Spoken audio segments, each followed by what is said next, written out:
Assalamualaikum warahmatullahi wabarakatuh. Pada video kali ini kita akan belajar peluang kejadian tidak saling bebas atau peluang kejadian bersyarat. Untuk peluang dua kejadian yang tidak saling bebas atau bersyarat, pengertiannya seperti ini.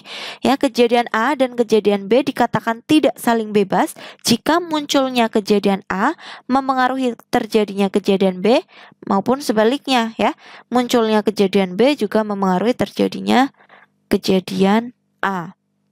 Pokoknya kebalikannya dari kejadian yang saling bebas. Nah, untuk kejadian yang tidak saling bebas ini ada dua macam ya. Yang pertama, peluang kejadian A dengan syarat kejadian B terjadi terlebih dahulu. Seperti ini rumusnya, PA dengan syarat B ya, sama dengan peluang A dan B dibagi peluang B. Dengan nilai dari peluang B itu tidak sama dengan 0. Yang kedua, peluang kejadian B dengan syarat kejadian A terjadi terlebih dahulu.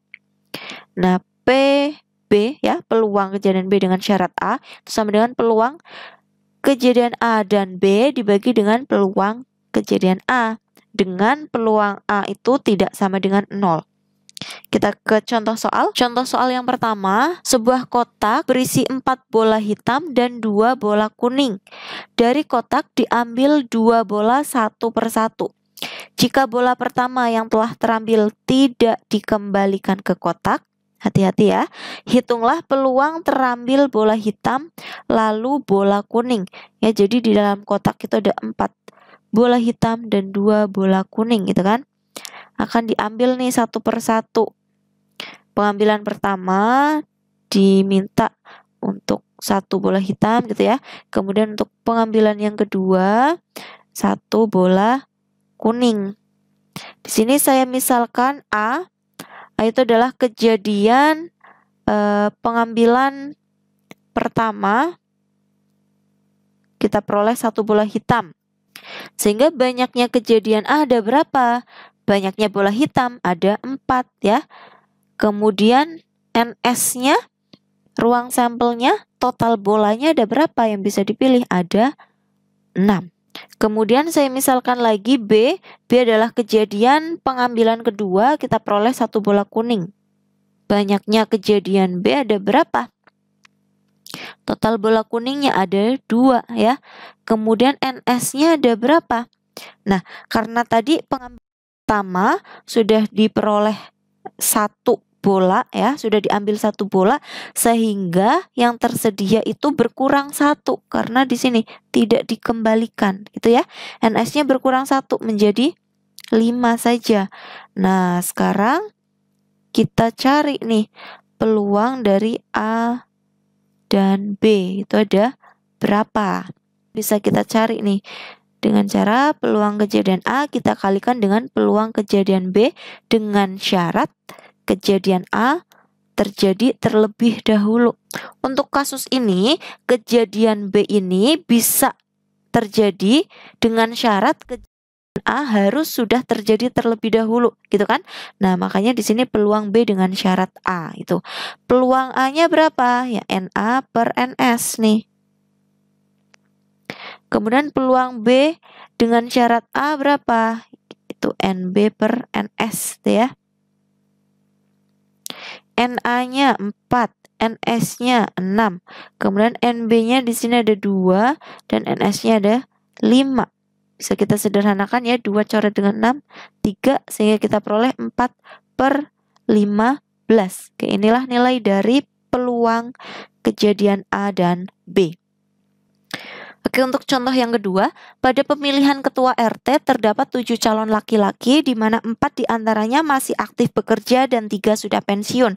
4 calon perempuan di mana 2 diantaranya masih aktif bekerja dan 2 sudah pensiun. Tentukan peluang yang terpilih jadi ketua RT adalah laki-laki dengan syarat masih aktif bekerja. Oke, di sini saya misalkan kejadian A itu adalah kejadian terpilihnya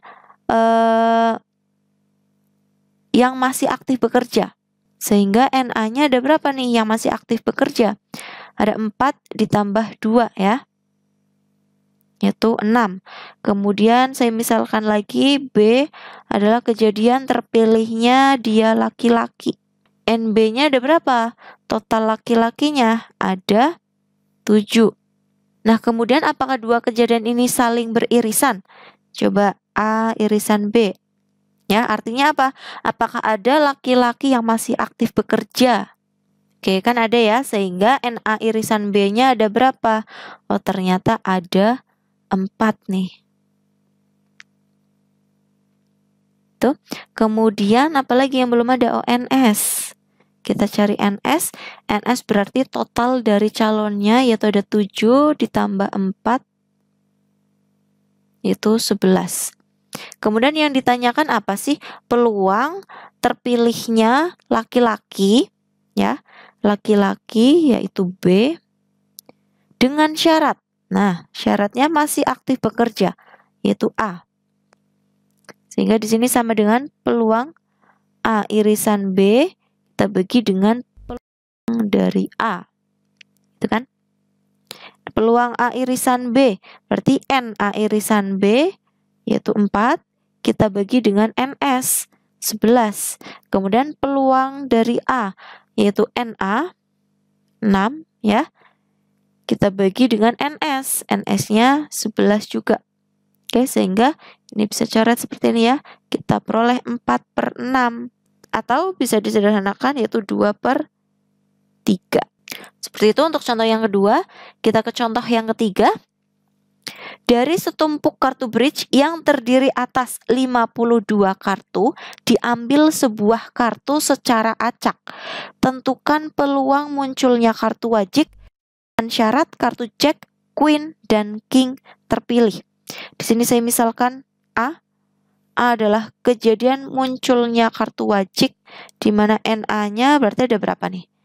Untuk masing-masing nomor, kan ada 1 kartu wajib ya, sementara kartu bridge itu ada 13 nomor yang berbeda, berarti NA-nya ada 13. Kemudian saya misalkan B. B itu adalah kejadian munculnya kartu Jack, Queen, dan King. Sehingga NB-nya ada berapa? Masing-masing kartu ini kan punya 4 macam kartu, berarti 4 dikali 3, 12. Oke. Kemudian apakah ada nih kartu yang beririsan?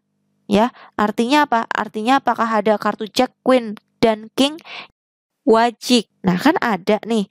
Berarti A irisan B bisa kita cari nih.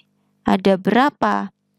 Jack wajib ada 1, Queen wajib ada 1, King wajib ada 1. Berarti NA irisan B-nya ada 3. Kemudian kita tentukan NS-nya. Banyaknya anggota ruang sampel. Berarti banyaknya kartu pada seperangkat kartu bridge, yaitu ada 52. Oke, kemudian sekarang kita cari peluang dari munculnya kartu wajib, yaitu peluang kejadian A, dengan syarat. Ya. Kartu Jack, Queen, dan King terpilih, yaitu kejadian B. Rumusnya, peluang dari A irisan B dibagi dengan peluang B. Itu sama dengan peluang dari A irisan B. Berarti NA irisan B yaitu 3 per NS. NS-nya 52 dibagi dengan PB peluang dari B yaitu NB per NS ya. NB-nya 12, NS-nya 52. Bisa coret seperti ini. 3 dan 12 berapa nih? 4 ya, berarti 1/4. Oke, itulah untuk nilai peluangnya.